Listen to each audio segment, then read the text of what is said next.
ಪುರಾಣಗಳಲ್ಲಿ ಅನೇಕ ದೇವತೆಗಳ ವಾಹನಗಳ ಬಗ್ಗೆ ವಿವರಿಸಲಾಗಿದೆ.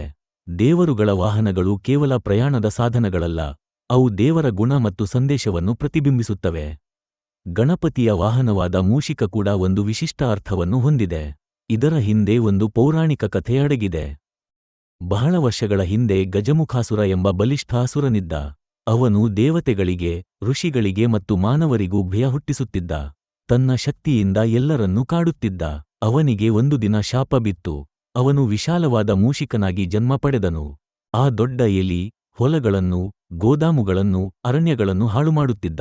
ಜನರು ಅವನ ಕಾಟದಿಂದ ನರಳುತ್ತಿದ್ದರು. ಈ ಕಾಟವನ್ನು ತಾಳಲಾರದೆ ದೇವತೆಗಳು ಗಣೇಶನನ್ನು ಪ್ರಾರ್ಥಿಸಿದರು. ಗಣೇಶನು ಕರುಣೆಯಿಂದ ಅವರ ಪ್ರಾರ್ಥನೆ ಸ್ವೀಕರಿಸಿದನು. ಅವನು ಮೂಷಿಕನ ಎದುರು ನಿಂತ. ಮೂಷಿಕನು ಗಣೇಶನನ್ನು ಕಂಡಾಗ ಇನ್ನಷ್ಟು ದೊಡ್ಡ ಆಕಾರ ತಾಳಿ ಬೆದರಿಸಲು ಪ್ರಯತ್ನಿಸಿದ. ಅವನು ಪರ್ವತದಷ್ಟು ಎತ್ತರಕ್ಕೆ ಬೆಳೆದನು. ಆದರೆ ಗಣೇಶನು ನಗುತ್ತಾ ತನ್ನ ಪಾಶವನ್ನು ಎಸೆದು ಮೂಷಿಕನನ್ನು ಸೆರೆಹಿಡಿದನು. ಮೂಷಿಕನು ತೀವ್ರ ಯುದ್ಧದ ಬಳಿಕ ದಣಿದು ಕೊನೆಗೆ ಗಣೇಶನ ಶರಣಾಗಿದ್ದನು. ಅವನು ಪ್ರಾರ್ಥಿಸಿದನು, ವಿಘ್ನಹರನಾದ ಪ್ರಭು, ನಾನು ದೊಡ್ಡ ತಪ್ಪುಗಳನ್ನು ಮಾಡಿದ್ದೇನೆ. ದಯವಿಟ್ಟು ನನ್ನನ್ನು ಕ್ಷಮಿಸಿ. ನನ್ನನ್ನು ನಿನ್ನ ಸೇವಕನನ್ನಾಗಿ ಮಾಡಿಕೋ ಎಂದು ಅವನು ಪ್ರಾರ್ಥಿಸಿದನು. ಗಣೇಶನು ಕರುಣೆಯಿಂದ ಹೇಳಿದನು, ಸರಿ ಮೂಷಿಕ, ಇಂದಿನಿಂದ ನೀನು ನನ್ನ ವಾಹನವಾಗಬೇಕು.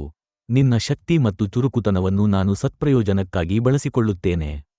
ಆ ದಿನದಿಂದಲೇ ಮೂಷಿಕನು ಗಣೇಶನ ವಾಹನನಾದ.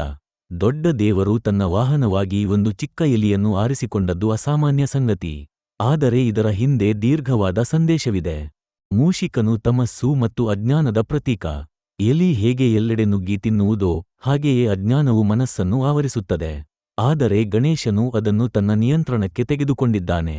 ಅಂದರೆ ಗಣೇಶನ ಆರಾಧನೆಯಿಂದ ಅಜ್ಞಾನವನ್ನು ದೂರ ಮಾಡಿ ಜ್ಞಾನವನ್ನು ಪಡೆಯಬಹುದು. ಇದೇ ಕಾರಣಕ್ಕೆ ಪ್ರತಿಯೊಂದು ಗಣಪತಿ ಮೂರ್ತಿಯ ಪಾದದ ಬಳಿ ಮೂಷಿಕನು ಸಣ್ಣದಾಗಿ ಕುಳಿತಿರುವುದು ಕಾಣುತ್ತದೆ. ಅವನು ಈಗ ಭಯ ಹುಟ್ಟಿಸುವವನೂ ಅಲ್ಲ, ಭಕ್ತರ ಮನಸ್ಸನ್ನು ದೇವರ ಕಡೆಗೆ ಕೊಂಡೊಯ್ಯುವವನು.